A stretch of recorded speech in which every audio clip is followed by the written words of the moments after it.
ပါတယ်ကိုတော်ကမကြည့်နေပါဘူးလုံးဝကြည့်မနေပါဘူးလို့ကိုတော်ကပါနေမှပဲအိတ်နေတဲ့ဆိုကြတဲ့ကရေသာဝင်တာလှေမမြုပ်ဘူးရေသာဝင်တာတော့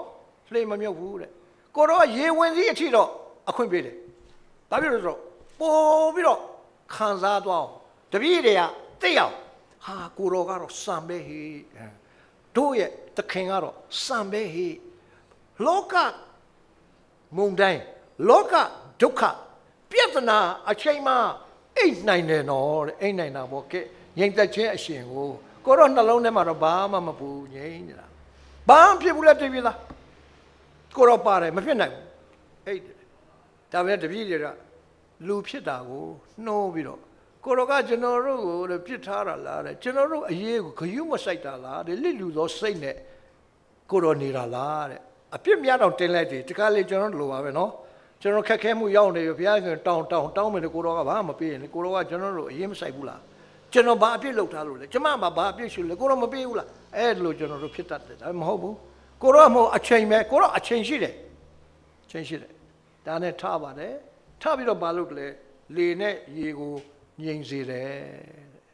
သာရတယ်လို့ပြောပါတယ်ဆိုတော့သာယာမှုကိုဖြစ်စေသောအရှင်ကနှစ်ခုလုပ်တယ်တစ်ခုကဘလောင်ဆွန်းနေတဲ့မိုးသက်မုန်တိုင်းကိုငြိမ်စေတယ်နံပါတ်1မိုးသက်မုန်တိုင်းရဲ့အန္တရာယ်ကနေကယ်တယ်နံပါတ်1နံပါတ်2ကတာယာစေတယ်တဲ့ဆိုတော့ဒီနေ့ဒုက္ခရောက်တဲ့လူတွေအားလုံးမိုးသက်မုန်တိုင်းကိုငြိမ်စေလိုက်ပြီဒါပေမဲ့တာယာဖို့ပဲကြံတော့တယ်တာယာမှာပါလို့ကျွန်တော်ကနေပြီးတော့အာမခံချင်တယ်လူတိုင်းကိုတာယာစေပါလိမ့်မယ်ဘယ်လိုตายရစေမလဲကျွန်တော်မသိဘူးဒါပေမဲ့ตายရမှာတော့တေးကြတယ်ဆိုတာကျွန်တော်သိပါတယ်လို့ပြောချင်ပါတယ်အောဝယ်ကောင်းသောအချက်တစ်ချက်ရှိပါသေးတယ်လို့အဲ့လိုဒုက္ခရောက်တဲ့အခါမှာကိုတော့ဘယ်လိုမျှော်လင့်သလဲဆိုတာကိုတော့လုံမဲ့အပိုင်းရှိသလိုကျွန်တော်တို့ကိုအခွင့်အရေးပေးတဲ့အပိုင်းရှိကျွန်တော်ခဏပြောပါတယ်ကိုတော့ကဘယ်တော့မှအတင်းကျပ်ကျွန်တော်တို့ကိုမတောင်းပါဘူးကျွန်တော်တို့ကိုတော့အခွင့်ပေးပါတယ်အခွင့်ရေးပေးပါတယ်ခွင့်ရေးပေးပါတယ်ကျွန်တော်တို့ထွတ်မြော်ကြံခိုင်း25မှာဣသေလလူတွေအမတားမှတည်ငြိမ်ရာပုံမှန်မျှော်လင့်ကြဘာမှမရှိဘူးဘယ်အချိန်မှာမို့တိမ်ထွက်သွားမလဲဒါပဲသူတို့စောင့်နေကြာလိုက်တာကွာနန္ဒပင်လေးတည့်သွင်းရဆိုပေါက်တာပဲနန္ဒပင်လေးစားလည်းမနေဘူးရနန္ဒစီလေးစိုက်3ရက်လောက်ဆိုရင်ညောင်လေးထွက်လာအဲ့ဒါလေးပဲခူးသွားရင်တော့မနေဘူးစားတယ်အနံလေးကမှုေးတယ်ဟုတ်လားအဲ့ဒါလုံးမဆိုလို့စိုက်တုံးရှိသေးတယ်တိမ်ကထွက်သွားတယ်အဲ့ဒါပြေးပြီးတော့နောက်ကလိုက်ပြီးတော့မရဘူးဘာမှစားဖို့လုပ်ဖို့အချိန်မပေးဘူးနားဖို့အချိန်အများကြီးပေးတယ်နားဖို့အချိန်ပေးတယ်ကိုတော်ကပြီးတော့ကျွေးတယ်အဲ့ဒီအချိန်မှာကိုတော်ကငါလုံနေတာသူတို့သိရလားငါမဆခဲ့တာသိရလားလို့ကိုတော်ကတက်တည်ထူးခြင်းနဲ့ဘာသိရလားဆိုတာကိုတော်ကသိရလားမဟုတ်ဘူးနော်ဒီနေ့ကိုတော်ကတော့သိပြီးသားဂျေစုမတင်တဲ့လူတွေကိုလည်းသိတယ်ဂျေစုတင်တဲ့လူတွေကိုလည်းသိတယ်ဘာလို့ကိုတော်တပ်ပြညူတာညာတော်ရှင်ကိုသိပြီးသားပါဒါမနဲ့ကိုတော်ဘာလို့သိလားအဲ့ဒီဣသေလလူတို့ကြီးတစ်ခုလုံးထဲမှာဘသူကဂျေစုတည်ပြီးတော့ဂျေစုတင်နေတယ်လေဘသူကဂျေစုကိုမေ့ပြီးတော့စိတ်ညစ်ပြီးတော့အပြစ်တင်နေလဲဆိုတာကိုတော်ကဖော်ပြခြင်းတယ်ဖော်ပြခြင်းတယ်အဲ့ဒီအတွက်ကြောင့်ဘယ်လိုပြောလဲဆိုတော့ငါ့ကိုကြည်ညိုပြီးတော့တဲ့ကြည်ညိုတယ်တဲ့နော်ကြည်ညိုတယ်တဲ့ကြည်ညိုပြီးတော့စေတနာစိတ်ရှိသောသူရှိကငါပြုသောအမှုကိုသဘောပေါက်ပြီးတော့ချီးမွမ်းလို့စိတ်ရှိသည့်သူထံကသူပေးတဲ့ရဲ့သူပေးတဲ့အလူကိုလက်ခံပါတဲ့ကိုတော်ကမကောက်ခံပါဘူးနော်ကိုတော်ဘယ်တော့မှမကောက်ခံဘူးလူကကောက်ခံတယ်တခုလှုပ်ချင်လူကရှောက်ကောက်ခံတာပဲဒါလူရဲ့အထာတဘာဝဘုရားကမကောက်ခံပါဘူးနော်လက်ခံတယ်ဘာပြောလဲလက်ခံတယ်ဆိုတာကပေးတဲ့လူကစေတနာနဲ့ပေးလို့ယူတဲ့လူကမရှိဘူးလက်ခံတယ်လူရှိတယ် စေတနာနဲ့ဖျားကိုပေးခြင်းဘယ်တော့မှလက်ခံမဲ့လူမရှိဘူးယူမဲ့လူမရှိဘူးလက်ခံမဲ့လူပဲရှိတယ်ဒီတော့ထာဝရဘုရားကလည်းဣသေလအမျိုးသားတို့သည်ငါအားလက်ဆောင်ပနာဆောင်ခဲ့ရမည်အကြောင်းဆင့်ဆိုတော့ကြည်ညိုသောစေတနာစိတ်နှင့်ငါအားလှူသမျှသောသူတို့၌တင်သည်သူတို့၌တင်သည်အလူကိုခံရမည်လက်ခံရမည်ဖြစ်ပါလေသူတို့လာလှူတာဘာဖြစ်လို့လဲဆိုတော့ဒီမှာပြောထားတာစေတနာစိတ်နဲ့ကြည်ညိုသောစိတ်ရှိမှာတဲ့ဖျားသခင်ကအံ့ဩစရာကြီးပါလားဒါပထမစဉ်းစားမှာဖျားသခင်ကအံ့ဩစရာကြီးပါလားငါတို့ကိုလေလေးတစ်ချက်မပြရဘူးမြားတောင်မသွားဘူး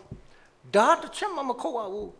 ဒီလောက်ကြီးကျယ်တဲ့အေဂုတ်ထုလူမျိုးတွေလက်ကနေငါတို့ကိုနှုတ်ဆောင်လာတာစားလားထမင်းမငတ်ရဘူးဘာဒုက္ခမှမရောက်ဘူးလန့်တာကလွယ်လို့လန့်တော့လန့်တယ်လန့်လန့်ယုံလေးနဲ့ပြီးသွားအောင်ကဲတဲ့ဘုရားသခင်ကိုကျေးဇူးတင်နေတဲ့နှလုံးရှိရင်တဲ့သူတို့ရှိကလက်ခံလိုက်ပါဘာလို့ကိုလဲတဲ့ငါအိမ်တော်ဆောက်ဖို့တဲ့ဆောက်เสียနော်အိမ်တော်ဆောက်ဖို့တဲ့ကိုတို့ကအဲ့လိုပြောတယ်လက်ခံဖို့ပဲပြောတယ်အလူခံဖို့မပြောဘူး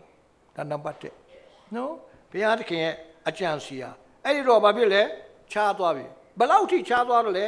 36ကိုကြည့်လိုက်တဲ့ခါကျတော့ကျွန်တော်တို့ဒီလိုတွေ့ပြန်ပါတယ်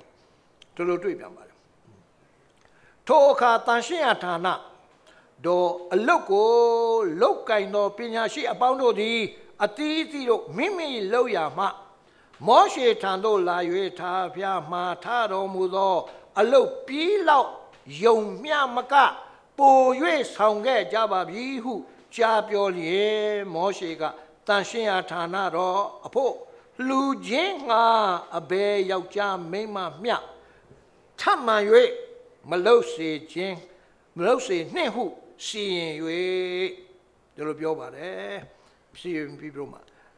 တတက်လုံးကိုကြွေးကြော်ပါတယ်အောင်းစရာကြီးနော်ဘုရားသခင်ဆိုတာနော်ဒီမှာမလောက်ဘူးဆိုတာမရှိဘူးပိုးနေတယ်တဲ့အဲ့ဒါအားလုံးပေးတယ်ထင်လို့လားမပေးပါဘူးကြည်ညိုလေးစားတဲ့လူပဲပေးတာမောရှေကလည်းကြည်ညိုလေးစားတဲ့လူရှိကပဲလက်ခံတာဒါကြောင့်အလူဆိုတာလေအခွင့်အရေးကျွန်တော်ဘုရားပါဆိုတော့သိကောင်းတာပဲဒီလူဒါနပြုရတယ်ဆိုတာဒါအခွင့်အရေးပဲပေးနိုင်သောအခြေအနေရောက်နေလို့ဒါအတိတ်ကကံတော့ဆိုနောက်ကိုတာ၍ကံကောင်းမှုအရေးလေအကြောင်းနဲ့အကျိုးတရားကအခြေထားပြီးတော့အားပေးတဲ့လူတွေတောင်းမှဘယ်လောက်လှူခြင်းနဲ့တင်လို့လဲ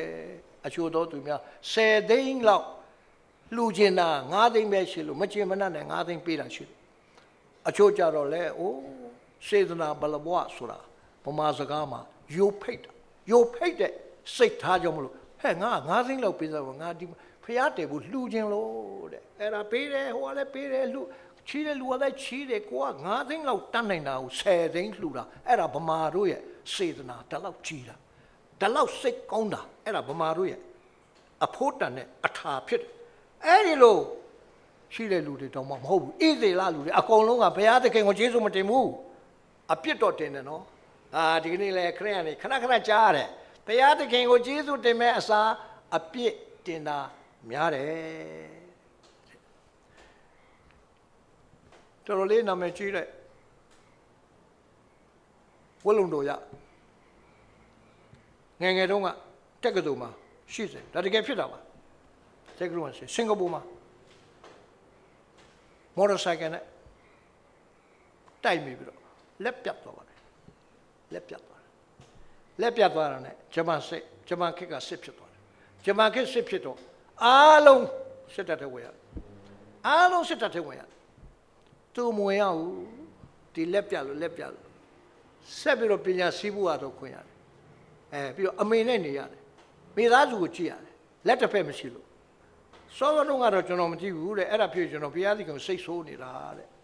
အခုတော့တဲ့ကျေးဇူးတော်ပါလားတဲ့လက်တစ်ဖက်မရှိလို့သူမတက်အောင်တဏှပြစ်လို့ပဲရမလဲမလုပ်နိုင်ဘာမှမလုပ်နိုင်ဘူးစေးတောင်လုပ်မခိုင်းဘူး